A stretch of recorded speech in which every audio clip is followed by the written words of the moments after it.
অবশেষে আমাদের কষ্টের দিন শুরু হয়ে গেল। বাড়ি থেকে একদম বিল পর্যন্ত, ঘাসের ভুঁই পর্যন্ত আমাদের পানির ভিতর দিয়ে আসা লাগে। আসসালামু আলাইকুম ওয়া রাহমাতুল্লাহি ওয়া বারাকাতুহু। আলহামদুলিল্লাহ, আল্লাহ তাআলা লাখ লাখ শুকরিয়া। সকল অবস্থা থেকেই আল্লাহ তাআলা শুকরিয়া আদায় করা দরকার। অবশেষে আমাদের কষ্টের দিন শুরু হয়ে গেল। আমরা যেখান থেকে ঘাস নিয়ে আসতে যাই সেখানে প্রচুর পানি হয়ে গেছে। বৃষ্টির কারণে এর আগেও আমাদের এখানে প্রচুর পানি হয়েছিল, কিন্তু সেই পানিটা দ্রুত শুকে যায়। কিন্তু এবার পানিটা অনেকদিন ধরে আটকানো আছে। আরো বৃষ্টি হলে আমরা যে শুকনো জায়গা দিয়ে আসলাম চড়ার ভিতর দিয়ে, ওখানেও এর পরিমাণ পানি হয়ে যায়।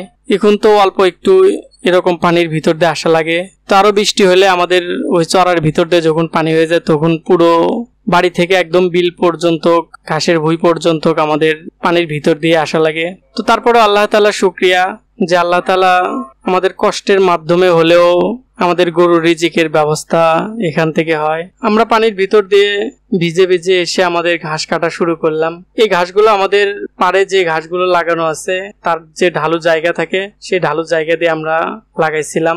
আমরা পাড়ের উপরের যে ঘাসগুলো আছে সেই ঘাসগুলো কেটেছিলাম।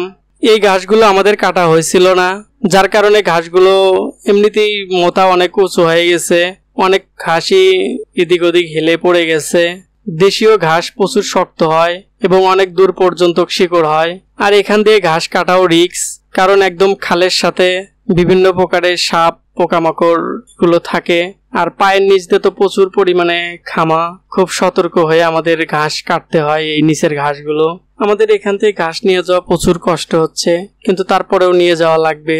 যে ঘাসের গোড়ার দিকটা বেশি শক্ত এবং বেশি দূর পর্যন্ত শিকড় হয়ে গেছে সেগুলো আমরা অনেক কয়টা কেটে ফেলে দিলাম, যেহেতু এত বেশি শক্ত ঘাস আমাদের গরু খায় না। কিন্তু এই ঘাসটা যদি জারাওয়ান হাইব্রিড ঘাস হতো তাহলে একদম শিকড় পর্যন্ত গরু খেয়ে ফেলতো। জারাওয়ান হাইব্রিড ঘাসটা অনেক নরম হয়, গরু খেতেও পছন্দ করে, ভালো লাগে। আমাদের এই আশেপাশে যতগুলো গ্রাম আছে তার মধ্যে জারাওয়ান হাইব্রিড ঘাস সর্বপ্রথম আমরাই নিয়ে এসেছি এদিকে। আমাদের আশেপাশে জারাওয়ান হাইব্রিড ঘাস ছিল না। 1 বছর আগে আমরা পরীক্ষামূলক কিছু ঘাস 5 টাকা পিস কাটিং নিয়ে এসেছিলাম, সেগুলো গেড়েছি, আলহামদুলিল্লাহ অনেকটা হয়েছে। সেখান থেকে কাটিং নিয়ে আমাদের নতুন যে ঘাসের ভুঁই আছে সেখানে লাগাইতেছি। আমরা পরবর্তীতে যদি আরো ঘাসের ভুঁই বাড়াই ইনশাল্লাহ আমরা আরো উন্নত মানের ঘাস নিয়ে আসবো। যেমন গুয়াতিমালা ঘাস, প্রচুর ক্যালসিয়াম থাকে।